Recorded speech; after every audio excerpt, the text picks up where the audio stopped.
Ever pondered the gravity of preventing pollution in our vast oceans? It's a topic that carries significant weight in maritime circles and beyond.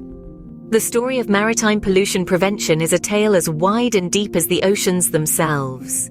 At the heart of this narrative, we find the International Convention for the Prevention of Pollution from Ships, better known as the MARPOL Convention, and its Annex 4. MARPOL Convention Annex 4, dedicated to the prevention of pollution by sewage from ships, has its roots in the early 1970s. In 1973, the International Maritime Organization, or IMO, adopted the initial MARPOL Convention. However, Annex 4 wasn't introduced until 1978 during a protocol that modified the original convention. The initial Annex 4 was not ratified immediately. It took almost 25 years for it to come into effect on the 27th of September 2003. This long gestation period was due to a lack of ratifications from a sufficient number of states, a requirement under international law. The Annex 4's journey didn't end there. In 2004, a series of amendments were adopted to streamline and strengthen its provisions. These amendments came into force in August 2005, introducing more stringent regulations for the discharge of sewage into the sea.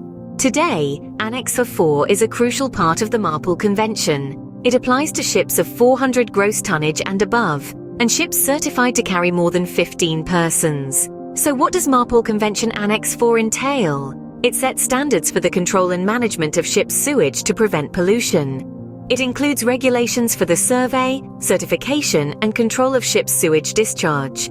It also sets out the requirements for ships to be equipped with either a sewage treatment plant, a comminuting and disinfecting system, or a sewage holding tank.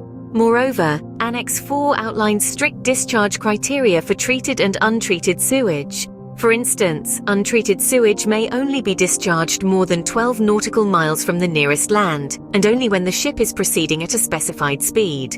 In essence, the MARPOL Convention Annex 4 is a testament to the maritime community's commitment to safeguarding our oceans. It underscores the importance of proper sewage management on ships, and it sets a global standard for pollution prevention. It's a beacon of hope in the fight against ocean pollution, guiding us towards a cleaner, safer maritime future. Moving from the importance of the MARPOL Convention Annex 4, let's delve deeper into one of its key components, the sewage treatment plant on board ships. These plants are not just regular facilities.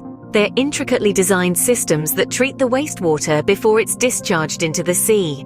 The process begins with the collection of sewage from the ship's sanitary facilities. The sewage then undergoes biological, chemical, or physical treatment to break down the organic matter and kill harmful bacteria. The treated effluent is then discharged into the sea, but the process doesn't just stop there. MARPOL Annex 4 has specific regulations about where and how sewage can be discharged. For instance, inside special areas, ships are required to use an approved sewage treatment plant, and treated sewage can only be discharged when the ship is moving at a certain speed. Outside of these areas, the regulations are less stringent, but still, adherence is crucial.